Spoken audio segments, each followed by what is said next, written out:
বিশ্ববিখ্যাত পর্যটক আল্লামা Ibn Battuta রাহিমাহুল্লাহ তার কিতাব রিহলাতে ইবনে বতুতা এই কিতাবের ভিতরে তিনি লিখছেন, ঘটনাটা হলো বিশ্ব মানচিত্রে একটা দেশ আছে মালদ্বীপ। এই মালদ্বীপ শহরের কাছে একটা সাগরের মধ্যে সৌদি আরবের জাহাজ ডুবে গেল, সবগুলি যাত্রী মারা গেল। একজন হাফেজ কোরআনকে আল্লাহ বাঁচায় নিলেন, অল্প বয়সের একজন হাফেজ। ভাইরি, এখানেও যাদেরকে পাগড়ি দিলাম, 10 বছর 12 বছরের বাচ্চা, তার সিনায় 30 পারা কোরআন। এটা বাহাদুরি করার বিষয় নয়, এটা আল্লাহ পাকের একান্তই অনুগ্রহ আর দয়া। কত খুশি, কত খুশি ওই মা ওই বাবা আজ যাদের সন্তানের মাথায় পাগড়ি উঠলো। পৃথিবীতে ওই বাপ মা চেয়ে খুশি আর কেউ হতে পারে না, ঠিক কিনা জোরে বলেন। স্বপ্ন তাদের বাস্তবায়িত হয়েছে, আল্লাহর দরবারে তাদের চোখের পানি কবুল হয়েছে। কত সন্তানকে মাদ্রাসায় দেওয়ার পর মা চোখের পানি জড়ায় কান্দে, বাবা চোখের পানি জড়ায় কান্দে। আল্লাহ, আমি তো আমার দায়িত্ব আদায় করেছি, বাকি আমার সিনার, আমার সন্তানের সিনায় তুমি তোমার কালামকে আমানত রাখবা কিনা, এটা তো মালিক তোমার হাতে। আমি তো আমার কাম করছি, বাকিটা তুমি তোমার কাম করো। সন্তানের কারণে কত চোখের পানি মার ঝরে, বাবার চোখের পানি ঝরে। সেই বাপ মা আজকে সন্তানের মাথায় পাগড়ি দেখে দুনিয়ার সবচেয়ে বেশি খুশি হয়। একজন হাফেজ কোরআন কাঠের উপরে আল্লাহ ভাসায়া ভাসায়া তারে সাগরে বাঁচায় দিলেন। মালদ্বীপের জেলেরা তারা সাগরে নামলো মাছ ধরার জন্য।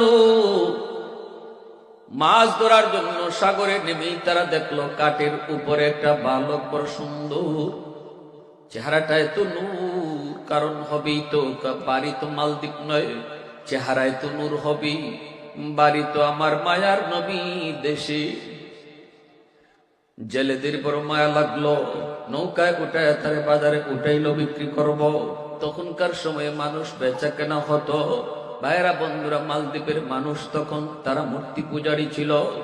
এক আল্লাহকে তারা চিনত না, পরকাল তারা বুঝতো না, হাফেজ কি জিনিস জানতো না, কোরআন কি জিনিস তাও বুঝতো না।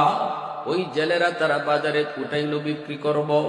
অনেক সুন্দর ছেলে, অনেকেই আসে কেনার জন্য, কিন্তু এত চড়া দাম, এত চড়া দাম কেউ সাহস করে না।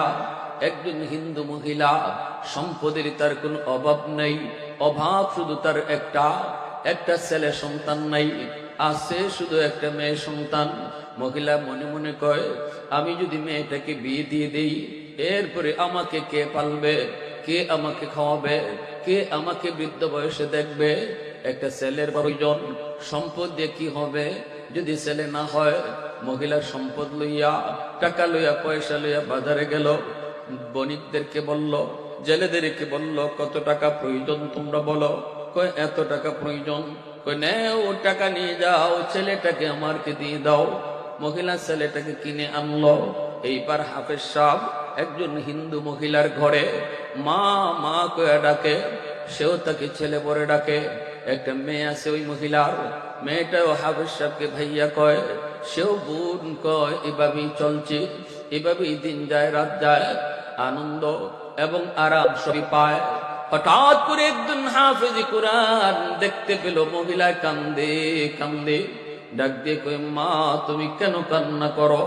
মহিলা কয়, বাজার, এই মালদ্বীপে প্রতি বৎসর নির্ধারিত তারিখে রাত যখন 12টা বেজে যায়, সাগর থেকে সিডোর হয়, সিডোর জলোচ্ছ্বাস হয়, পানি এসে মালদ্বীপকে ডুবায় দেয়, সব মানুষ মারা যায়, অনেক মানুষের ক্ষয়ক্ষতি হয়।